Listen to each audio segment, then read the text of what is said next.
Okay sir.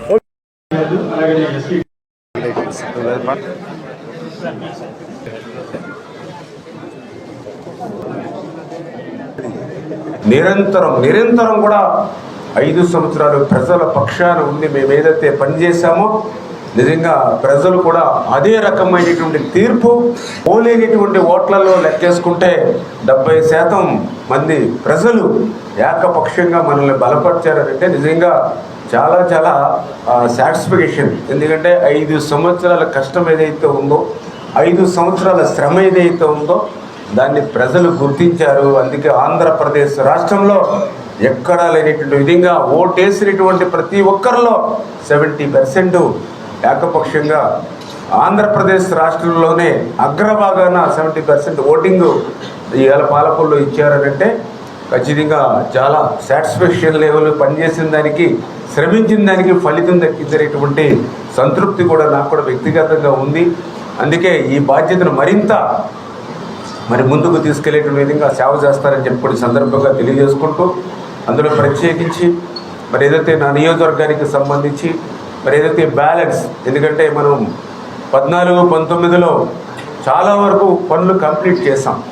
కొన్ని 17లోను 18లోను last 1 year 2 yearsలో take up చేసిన పనులు, కొన్ని బ్యాలెన్స్ పనులు ఏవైతే మిగిలిపోయాయో అవి కూడా మనం ఈరోజు ప్రాధాన్యత ఇచ్చి పని చేయవలసిన అవసరం ఉంది. అందులో ప్రత్యేకించి ఏదైతే ఎన్టీఆర్ టిడ్కో ఇళ్ళు ఏదైతే ఉన్నాయో అవన్నీ కూడా త్వరితగతంగా పూర్తి చేసి వాళ్ళందరిలోని కూడా ఆ ఇళ్లలోకి పంపించేటువంటి బాధ్యతను తీసుకోవాల్సిన అవసరం ఉంది.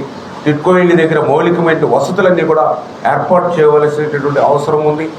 అదేవిధంగా ఏదైతే విజయేశ్వరం నుంచి డైరెక్ట్గా పైప్ లైన్ ద్వారా సురక్షిత త్రాగునీరుని తీసుకురావాలనే ఆలోచనకి గతంలో నేను 200 కోట్ల రూపాయలు ఏదైతే శాంక్షన్ చేసామో 2019లో, ఈ 5 సంవత్సరాల్లో ₹1 పెట్టాలా దాన్ని తీసుకొచ్చి మళ్ళీ మనం ఖర్చు పెట్టి మళ్ళీ ప్రజలకి సురక్షిత త్రాగునీరు ఇవ్వవలసిన బాధ్యత ఉంది.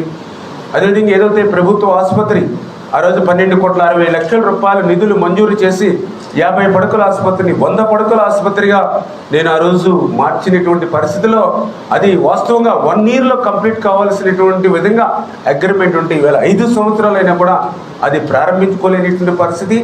ఆ 100 పడకల ఆసుపత్రికి సంబంధించినటువంటి ఎక్విప్మెంట్ కానీ ఏదైతే అందలేదో రేపు ఆ 100 పడకల ఆసుపత్రిని ప్రారంభించుకొని పూర్తి చేయడంతో పాటుగా ఏదైతే ఒక డయాలసిస్ సెంటర్ కూడా ఈ హాస్పిటల్లో పెట్టాలనేటువంటి నా ఆలోచన ఏదైతే ఉందో ఇవన్నీ కూడా రావాలనేటువంటి ఆలోచన.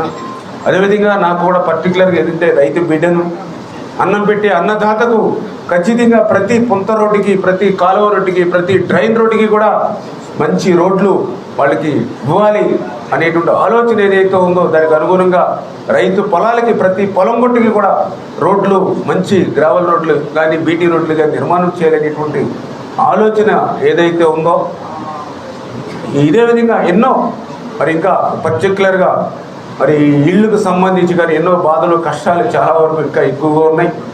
ఇవన్నీ కూడా త్వరితగతంగా పాలకుల్లో, నియోజకవర్గంలో ఏవైతే పేరుకుపోయినటువంటి సమస్యలు, అందులో పర్టికులర్గా ఏదైతే మన బొండాడు వెంకటరాజు గుప్తా కళాక్షేత్రం కానీ అదేవిధంగా మన డంపింగ్ యార్డు క్లియర్ చేయడం కానీ, అదేవిధంగా ఏదైతే మనం బరెల్ గ్రౌండ్ పూర్తి చేసాం కానీ దాని మెయింటెనెన్స్ కూడా చేయలేనిటువంటి స్థితిలో మళ్ళీ అది కొంత 30-40% వెనక్కిపోవడం కానీ, మనం డాక్టర్ బిఆర్ అంబేద్కర్ భవనం మనం నిర్మాణం చేసుకున్నాం, కనీసం దానికి రంగులేసేటువంటి పరిస్థితి కూడా గత 5 సంవత్సరాలుగా లేనటువంటి పరిస్థితి కానీ, అదేవిధంగా ఏదైతే ఒక గౌడ సెట్టిబలిజ భవనం ఆ రోజు మనం ₹150 లక్షలు ఇచ్చి కొంత నిర్మాణం చేసాం, మళ్ళీ ₹1 కూడా ఈ 5 సంవత్సరాల్లో ఖర్చు పెట్టకపోవడం కానీ, ఇట్లా నా ముందు చాలా చాలా వెనుసవాళ్ళ పాలకులు నియోజకవర్గంలో కూడా ఈ 5 సంవత్సరాల్లో పనులు ఉండిపోయాయి. ఖచ్చితంగా లాస్ట్ 5 years ఏదైతే బ్యాలెన్స్ ప్లస్ ఈ 5 సంవత్సరాల్లో మనం చేయవలసిన అభివృద్ధి అంటే 10 సంవత్సరాలు కష్టం, ఈ 5 సంవత్సరాల్లో డబల్ వర్క్ చేస్తేనే ఇవన్నీ కూడా మనం చేయగలిగినటువంటి పరిస్థితి.